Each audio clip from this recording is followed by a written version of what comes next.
Budget শেষ হলো 2024 budget তৃতীয় মোদী সরকার বা বিজেপি সরকারের প্রথম বাজেট। বিভিন্ন চ্যালেঞ্জ নিয়ে শরিক নির্ভরতা নিয়ে যে বাজেট, তাতে আম জনতার জন্য কি থাকলো? প্রথমে নিশ্চয়ই ট্যাক্স স্ট্রাকচার কি হলো। ট্যাক্স স্ট্রাকচার আরো একবার আপনাদের দেখিয়ে দিন। নতুন কর কাঠামোয় পরিবর্তন, পুরনোটা কিন্তু অপরিবর্তিত আছে। 0 থেকে 3 লাখ কোনো ট্যাক্স দিতে হচ্ছে না, 3 থেকে 7 লাখ 5% করে, 7 থেকে 10 লাখ 10%, 10 থেকে 12 লাখ যাদের বার্ষিক আয় তাদের 15%, 12 থেকে 15 লক্ষ যাদের বার্ষিক আয় তাদের 20% হারে, এবং 15 লক্ষের বেশি যাদের বার্ষিক আয় তাদের 30% হারে কর দিতে হবে। নতুন কর কাঠামো এই পরিবর্তন হলো।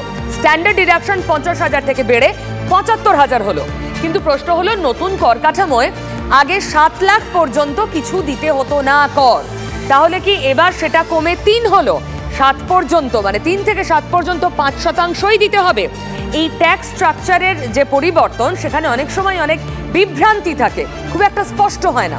আমি বিশেষজ্ঞদের সঙ্গে কথা বলবো, আমি আসবো এখানে, কিন্তু তার আগে নারায়ণ জৈন ট্যাক্স কনসালটেন্ট আমার সঙ্গে রয়েছেন, আমি তার থেকেই জানার চেষ্টা করি।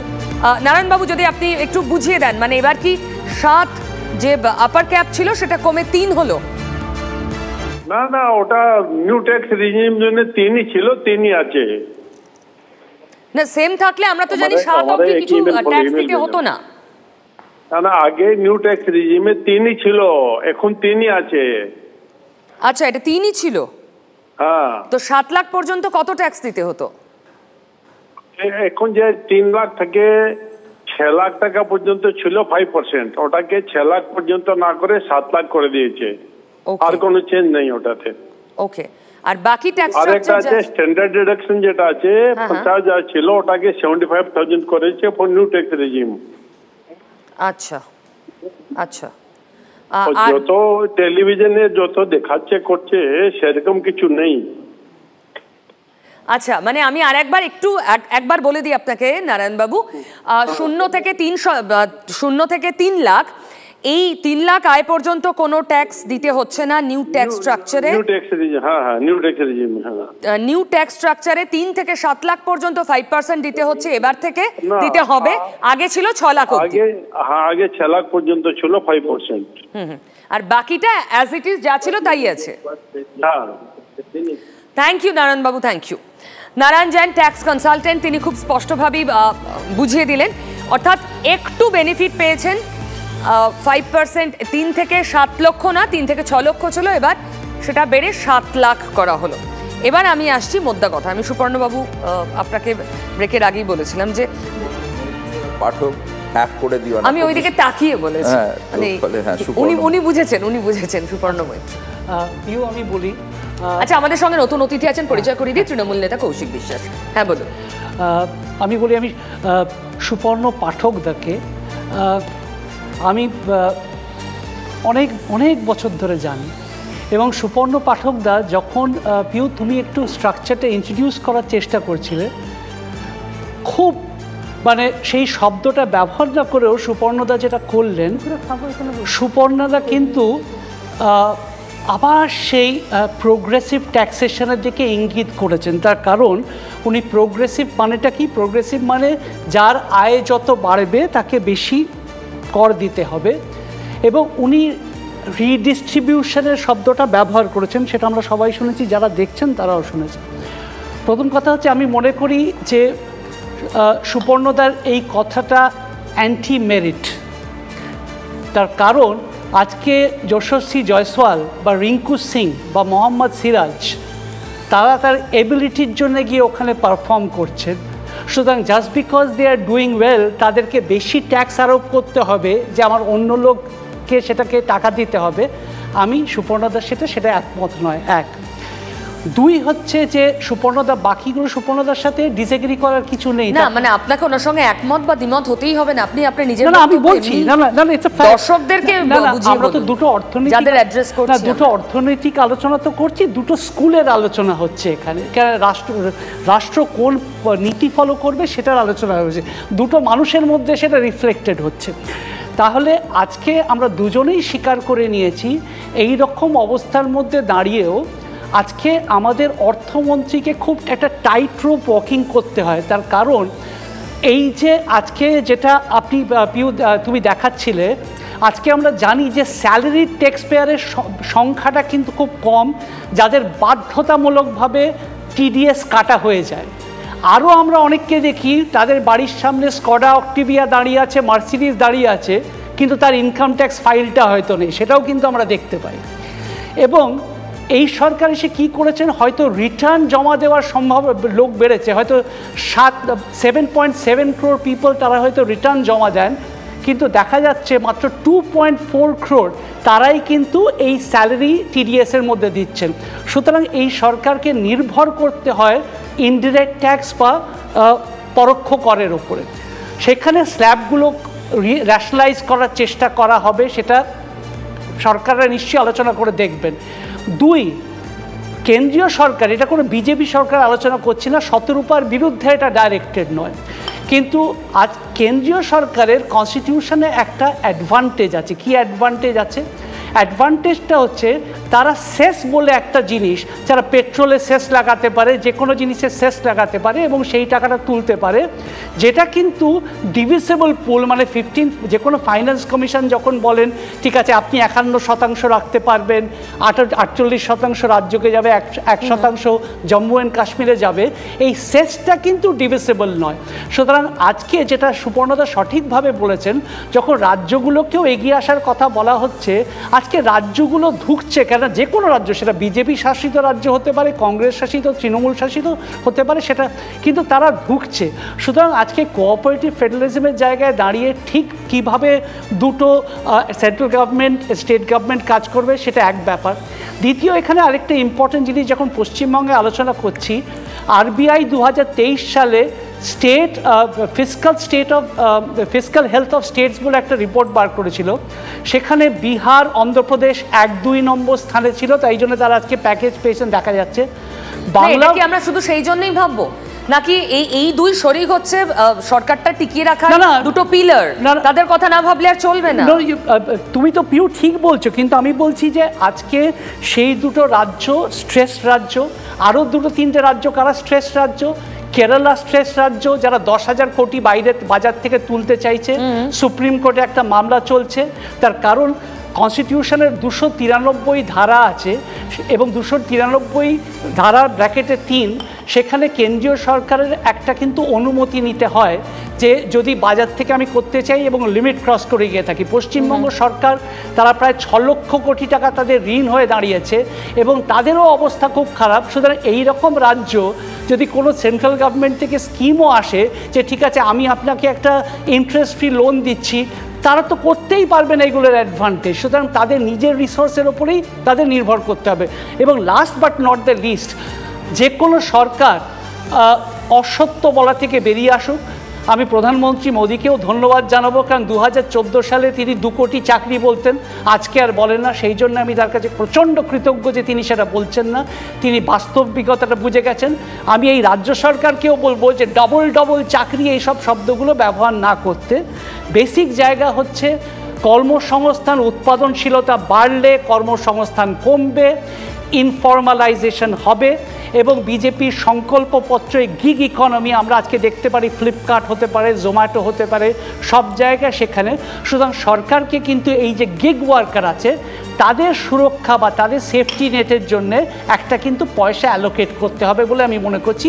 এবং চাকরিগুলো 3 মাস, 6 মাস, 8 মাস এগুলো হবে। আরেকটা কথা, এই যে পিএলআই, এটা কোনো চাকরি নাকি 3 মাস 6 মাস? তার বেশি হবে না। ইন্টার্নশিপ মানে এটাকে চাকরি হিসেবে ধরাই উচিত নয় তো ইন্টার্নশিপ। এবং আজকে তো না চাকরি, তুমি যদি তারপর কি হবে? এবার সবাই তো অ্যাবজর্ব হবে না। পিউ, তুমি যে কথাটা সঠিক, তুমি যেটা রিপ্রেজেন্ট করছো, তুমি চিদম্বরম সাহেবের মতো কথা বলছো, যিনি রাষ্ট্রপুঞ্জকে উদ্ধৃত করে কথা বলেন। রাষ্ট্রপুঞ্জ বলে যে একটা সার্টেন 9টা থেকে 5টা এবং এত মাস কাজ করলে বা বছর কাজ করলে সেটাকে ফুল টার্ম জব হবে। আজকে কিন্তু রাজ্যে দেশের অর্থমন্ত্রী কিন্তু চাকরির কথা বারবার বলেননি, উনি কিন্তু কাজের সুযোগ বা ইকোনমিক অপরচুনিটির কথা বলছেন। আপনি সুযোগ কোনটা? সুযোগ হচ্ছে লিমিটেড একটা স্প্যানে এরকমই হবে। দিস ইজ আমার এটা আজকে তোমার আমার স্টেপ। তারপর কি? This is the new normal. This is the new normal. 6 মাস পর কি করব? You will have to skill yourself and look for new opportunities. You will have to skill. How? না কোনো রকম ফিক্স আমি বলছি আমি এক সেকেন্ড বলি সুপর্ণ পাঠক দা আসছে। না উনি করতেই পারেন, তার কারণ হচ্ছে উনি যেরকম ভাবে করেছেন 76 বছর ধরে, আজকে 77 বছর হবার 1 মাসের মধ্যে প্রায়, মানে স্বাধীনতার পরে আমরা কিছু সংখ্যক, আর যদি সরকারি চাকরিও ধরি, what is the percent of the population যারা সরকারি চাকরি বা সরকারি অনুদানপ্রাপ্ত জায়গায় আছে? আমি সরকারি চাকরির কথা বলছি না, এই যে 1 কোটি ছেলে মেয়ে যারা ইন্টার্নশিপ করবে সব তো বেসরকারি কোম্পানিতে করবে। বেসরকারিতে সমস্যাটা কোথায়? প্রথম সমস্যা নেই, আমি বলছি এটা 3 মাস বা 6 মাসের স্প্যান। আপনি বলছেন এখন চাকরির ভবিষ্যৎ এটাই, 6 মাস পর কি করবে সেই ছেলেটা বা মেয়েটা? See I will tell you this will, আমি একটা কথা বলছি, যে কোনো ফিল্ম স্টারও একটা মুভি তৈরি করে, তারপরে সে আরেকটা মুভির জন্য একজন ফিল্ম স্টার একটা মুভিতে যে আর্ন করছেন তিনি আরো কিছুদিন টানতে পারেন, কিন্তু 5000 টাকা করে মাসে পাবে যে 6 মাস পর সে কি করবে? তুমি আমাকে লড়াই করে আজকে এখানে পরাস্ত করতে পারো, কিন্তু তুমি রিয়ালিটি থেকে বেরোতে পারবে না। দ্য গভর্নমেন্ট, যে কোনো government all across the globe, তাদের লিমিটেশন থাকবে, তারা সাহায্য করতে পারেন, সহায়ক পরিবেশ সৃষ্টি করতে পারেন, বাট জবস মানে ট্রেডিশনাল সেন্সে আর থাকবে না। টুমরো দরকার নেই, আমি ট্রেডিশনাল জব হতেই হবে এর পক্ষে 3 মাস 6 মাস 1 বছর 2 বছর, এরপর তো সে গিয়ে অথই জলে পড়বে। 6 মাস এক্সপেরিয়েন্স দিয়ে this is the new normal. আমি সবাই বলবেন, আমি একটু পাবলিকের কথা শুনি, যাদের কথা আলোচনা হচ্ছে। আমি পার্ক স্ট্রিটে যাব, সুশোভন আমার সহকর্মী রয়েছে পার্ক স্ট্রিট থেকে সরাসরি। সুশোভন, আজকের বাজেটে নিউ ট্যাক্স স্ট্রাকচারে কিছু তফাৎ হয়েছে, সোনার উপর দাম কমেছে। আমি জানি না পাবলিকের সরাসরি এর সঙ্গে কোনো স্বার্থ জড়িয়ে আছে কিনা, এবং কিছু ক্যান্সারের ওষুধের দাম কমেছে, আশা করছে আরো কিছু ওষুধের দাম কমবে। রিঅ্যাকশন কি সাধারণ মানুষের? আর ওই কথা হচ্ছে না যে higher the you just tax আমি যারা রয়েছেন তাদের সঙ্গে কথা বলি। আচ্ছা, এই যে নতুন যে ট্যাক্সের ডিডাকশন, সেটা একেবারে আগের মতনই যেটা ছিল যে ট্যাক্সের স্ট্রাকচার, সেটা কিভাবে দেখছেন এবং সার্বিকভাবে বাজেটটা কিভাবে দেখছেন? সার্বিকভাবে বাজেটটা এখন আমার দেখা হয়নি, ঠিক আছে, ওটা না দেখা অবধি কিছু বলা যাবে না। তবে ট্যাক্সটা তো আগে তো যেমন বলেছিল যে আমরা ইয়েটা বাড়াবো, তো সেটাকে এখন অবধি বাড়ানোই হয়নি। যেটা 5 লাখ পর্যন্ত ছিল 5 লাখই রেখে দেওয়া হয়েছে, তো দেখা যাক, বোঝা যাবে পরে। স্ট্যাটাস ডিডাকশন যেটা, সেটা একটু বাড়ানো হলো, সেটা ডিডাকশানটা বাড়িয়েছে, ডিডাকশান সামান্য বাড়িয়েছে, ওটাতে খুব একটা এফেক্ট হবে বলে মনে হয় না, ওটা আরও বাড়ানো উচিত ছিল। আরও একজন রয়েছে, একটু কথা বলার চেষ্টা করি। দাদা, আপনি কি বলবেন? অ্যাকচুয়ালি দাদা আমার তো আইডিয়া নেই, অতটা বলতে পারবো না। না, এমনি এই যে যারা ট্যাক্স পে করে তাদের যে এতদিন যে মানে যে কর যে এটা ছিল একই রয়ে গেল, সেই জায়গাটা কি মনে করছেন? সেটা কি ভালো হলো না খারাপ? সেটা তো আমার মনে হচ্ছে ভালো হলো না, খারাপও দেখতে পাচ্ছি। Sushobhan, thank you. আপাতত আমি আবার পরে তোমার কাছে আসবো। আমি খুব দ্রুত, কৌশিকবাবু বসে আছেন, তার রিয়াকশন নিই, তারপর বাকিদের কাছে আসছি। কৌশিকবাবু, দেখুন, এই বাজেটটা দুর্বল প্রধানমন্ত্রী শরিক নির্ভর প্রধানমন্ত্রী নরেন্দ্র মোদীর আর কিছুই না, নিজের সরকারকে বাঁচানোর বাজেট। মধ্যবিত্ত এবং স্বল্পবিত্ত প্রথম যে আশাটা করেছিল সেটা হচ্ছে যে কিছু করের সুরাহা মিলবে, সেটা একেবারেই মেলেনি। 2 নম্বর হচ্ছে এই রকম একটা ফেডারাল দেশে, ফেডারাল স্ট্রাকচারে স্রেফ 2 জন শরিকের উপর আমার সরকারটা টিকে আছে বলে অমরাবতীর প্রকল্পে 15,000 কোটি টাকা, আর আমরা 1,61,000 কোটি টাকা পাবো, সেটা বছরের পর বছর ধরে দেওয়া হচ্ছে না। এগুলো কিন্তু জনগণ মানবে না। তৃতীয় আর একটা খুব ইম্পর্টেন্ট কথা আমি আপনাদের বলতে চাই, চিকিৎসক হিসেবে আমিও প্রত্যেক দিন বহু সাধারণ মানুষের সঙ্গে কথা বলি, তারা একটা জিনিস কিন্তু বলে, জানেন তো, যে সেই জিডিপি গ্রোথের, সেই অর্থনীতির কোনো মানেই হয় না যেটা একটা মধ্যবিত্ত মানুষের ভাতের থালাতে রিফ্লেক্টেড না হয়। এখনো পর্যন্ত প্রাইমারিলি আমরা অ্যানালিসিস করে যেটা দেখতে পাচ্ছি যে এখানে মধ্যবিত্ত, স্বল্পবিত্ত, প্রান্তিক মানুষের জন্য এই বাজেটে কোনো রকম কোনো কথা বলা হয়নি। আর এই যে ইন্টার্নশিপের ব্যাপারে কথাগুলো বলা হচ্ছে, হ্যাঁ এটা ঠিক যে পাশ্চাত্য দেশে বলুন, আমেরিকাতে বলুন, ইউরোপে বলুন, আমরা সবাই কাজের সূত্রে যাই, সেখানে চাকরির সেই অর্থে কোনো সিকিউরিটি থাকে না, কিন্তু ভারতবর্ষ কিন্তু সেই দেশগুলোর মধ্যে পড়ে না। দুর্বল প্রধানমন্ত্রী নরেন্দ্র মোদী গ্লোবাল ইকোনমির সঙ্গে কম্পিট করতে যান, 3rd লার্জেস্ট ইকোনমি হিসেবে নিজেদের তুলে ধরার যে প্রতিশ্রুতি দিচ্ছে, সেখানে প্যাটার্নটাও কি সিমিলার হবে না? দেখুন, 3rd লার্জেস্ট ইকোনমি হিসেবে তুলে ধরার প্রতিশ্রুতিটা যে কত বড় ভাওতা ছিল সেটা 4ই জুন ভারতবর্ষ প্রমাণ করে দিয়েছে, 400 থেকে 240-এ নামিয়ে। এইবার প্রশ্নটার যে খুব মূল জায়গায়, যেটা আপনি একদম সঠিকভাবে বলেছেন, ইন্টার্নশিপ মানেটা কি? ইন্টার্নশিপ বাই ডেফিনেশন হচ্ছে is a short term to gain a skill or efficiency in a particular subject. That is the definition of internship. Internship nowhere in the world is considered as a job. একটা জিনিস খুব ভালো, ওনাকে ধন্যবাদ এই কারণে জানাবো, উনি বছরে 2 কোটি চাকরির ভাওতা থেকে এবার সরে এসছেন, কারণ উনি জানেন এটা ওনার তৃতীয় মোদী সরকারের শেষ বাজেট, প্রথম এবং শেষ বাজেট। আমরা এই বাজেটের তীব্র বিরোধিতা করছি। রাজ্যের কোনো পাওনা দেওয়া হয়নি। আপনি সড়ক উন্নয়নের জিনিসগুলো যদি দেখেন, কতগুলো মানে এই যে প্রধানমন্ত্রী গ্রাম সড়ক যোজনায়, সেখানেও পশ্চিমবঙ্গের কোনো উল্লেখ নেই। 1,48,000 কোটি টাকা বলা হয়েছে শিক্ষা। আপনি বলছেন পশ্চিমবঙ্গ বঞ্চিত, কিন্তু এই যে পূর্বোদয় প্রকল্প শুধু পূর্বের দুটো রাজ্যকে ফোকাস করে, এক আমাদের বাংলা, দ্বিতীয়ত ওড়িশা। এবং দেখুন, আমাদের যেটা পাওনা পাওয়ার কথা ছিল তার 10% উল্লেখ কিন্তু আমরা প্রাথমিক অ্যানালিসিস যা হয়েছে যথেষ্ট না। হ্যাঁ, শতরূপা। আমার হাসি পায় পিউ, আমি এক্সপেক্ট করিনি, তুমি বা কেন আশা করেছিল ওদের এত টাইম দিলে যে হঠাৎ ইউনিয়ন বাজেটের প্রশংসা করবে তৃণমূল সকাল থেকে কেন, গতকাল থেকে শুরু করেছে যে এই যে বাজেট হলো তার 6 মাসের মধ্যে আরো আরেকটা বাজেট করবে, ওরা নাকি প্রেজেন্ট করবে ইউনিয়ন দিল্লিতে। কিন্তু কাজের জায়গাটা, আমি কাজের জায়গার কথা বলছি, যেটা সুপর্ণবাবু খুব সুন্দর করে বলছিলেন। দেখো, আমি যেহেতু ন্যালকোর ডিরেক্টর, মানে এটা আমার মানে এই এক্সপিরিয়েন্সে আমার বেসিক মানে পার্সোনাল এক্সপিরিয়েন্সে আমি বলছি, গেট বলে একটা সিস্টেম আছে যেটাতে পিএসইউস ওদের একটা ডেফিনেট অংশ ইন্টার্নশিপ নিতেই হয়, মানে একটা বেসিক ইন্টারভিউ ওরা দেয় এবং ওরা ফুল ফ্লেজেড, মানে আমাদের মাইন্স থেকে শুরু করে প্লান্টের কাজ, কর্পোরেট কাজ, পুরো একটা 6 মাসের থারো এক্সপিরিয়েন্স পায়।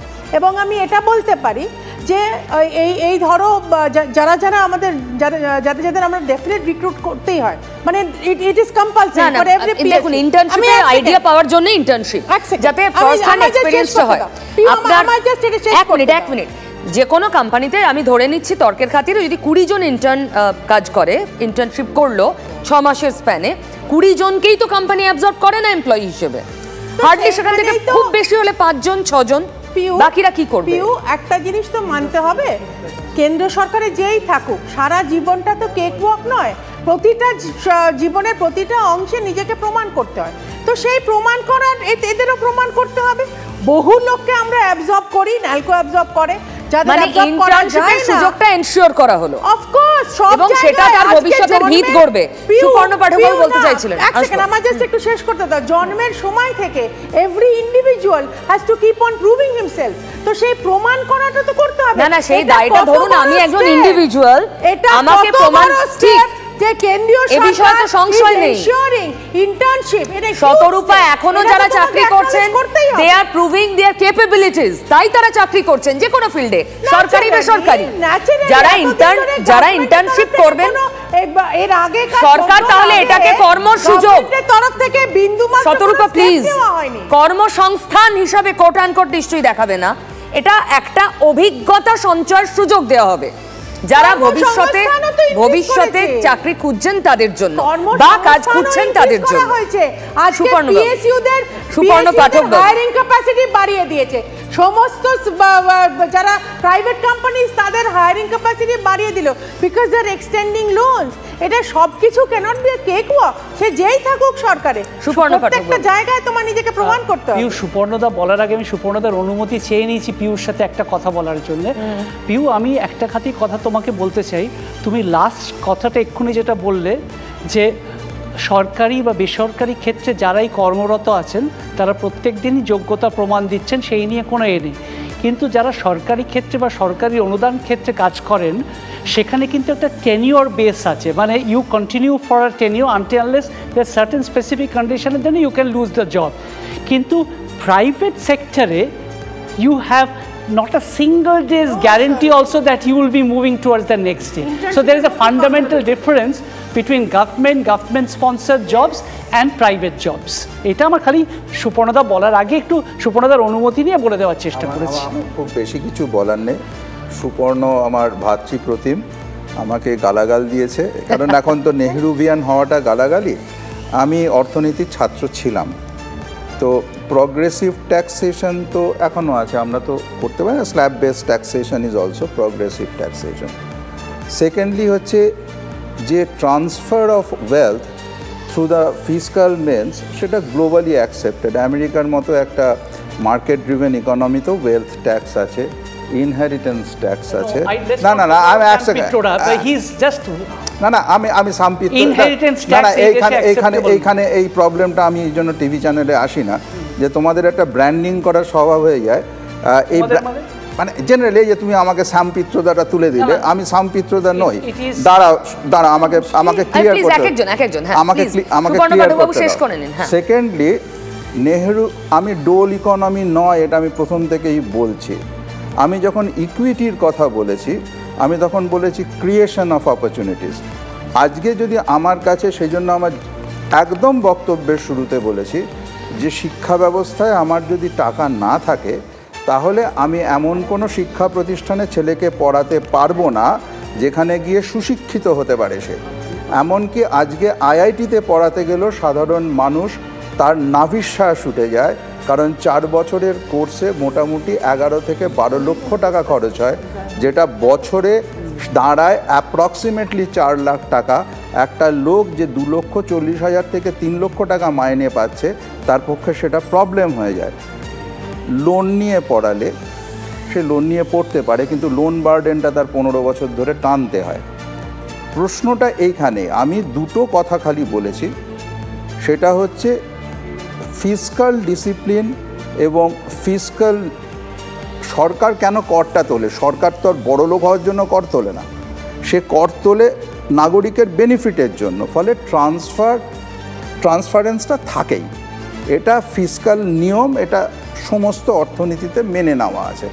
ফলে আমাকে নেহেরু বলো না, নেহেরু এটা খুব ভালো জানতেন। নেহেরু আইআইটি না করলে তুমি আইআইটিয়ানদের মাথায় বসতে পারতে না তখন।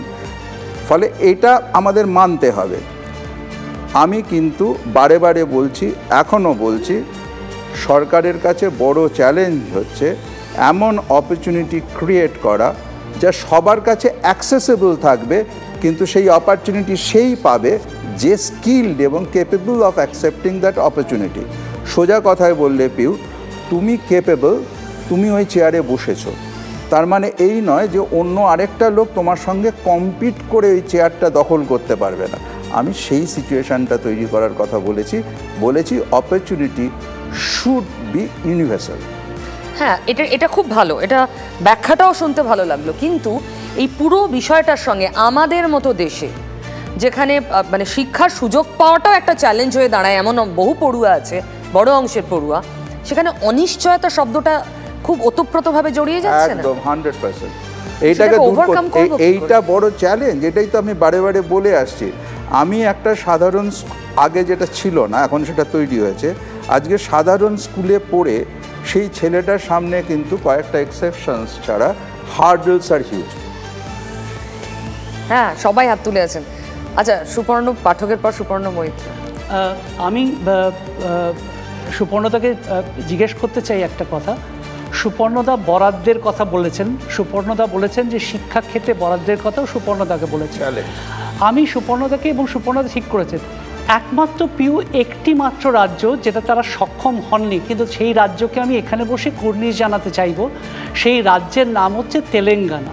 তারা একটা প্রচেষ্টা করছিলেন যে যেখানে সেই সরকারি স্কুলগুলো আছে, যেখানে তেলেঙ্গানা সরকার থেকে সেখানে তারা অনুদান দেন, তারা বলেছেন তেলেঙ্গানা যে মন্ত্রী বা আমলা, তাদের সন্তানেরা যাতে সেই স্কুলে পড়াশুনো করেন, যাতে তার স্ট্যান্ডার্ডটা মেনটেন করা হয়।